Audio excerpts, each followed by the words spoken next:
Lietavský hrad patrí svojou rozlohou medzi najväčšie hrady na Slovensku. Postavili ho po roku 1241, pravdepodobne ako administratívne a vojenské centrum. V stredoveku hrad kontroloval široké okolie a považovali ho za nedobytný.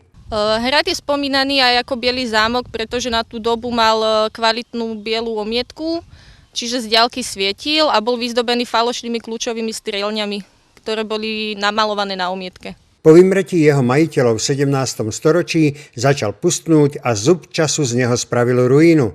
O jeho znovuzrodenie sa stará už vyše 15 rokov Združenie na záchranu Lietavského hradu. Bolo to presne v roku 99, kedy bola založená organizácia 20. augusta 99, ale podstatou celej myšlienky záchrany hradu nebolo, že budeme hrad opravovať, ale podstatou bolo to, že zapálime fakle a niekde sa niekto toho chytí a jednoducho ten hrad opravia.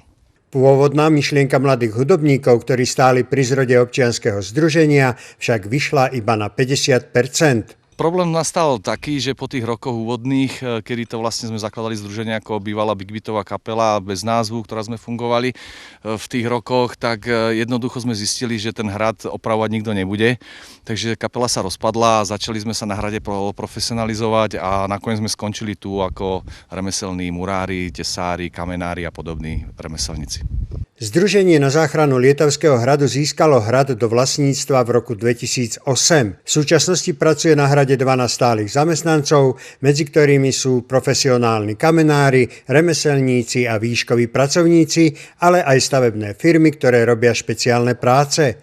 Neoddeliteľnou súčasťou pracovného tímu na hrade sú dobrovoľníci. Tu pri hrade je mnoho ľudí, ktorí sa môžu zapojiť, môžu to byť klasickí dobrovoľníci, ktorí nám môžu pomáhať cez víkend, cez týždeň, kedykoľvek, kedy budú môcť.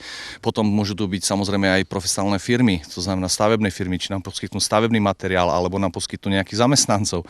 Proste vieme zabezpečiť každý ľudský potenciál k tomu, aby sme mohli napredovať v našom cieli.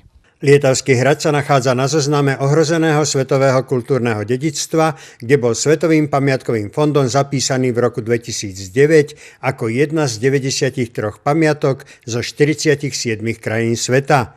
Vďaka práci Združenia na záchranu Lietavského hradu môžu túto pamiatku vidieť aj v tejto sezóne mnohí návštevníci. V júli máme prvú akciu s nemenovanou spoločnosťou, ktorá bude tu pre deti robiť detský deň.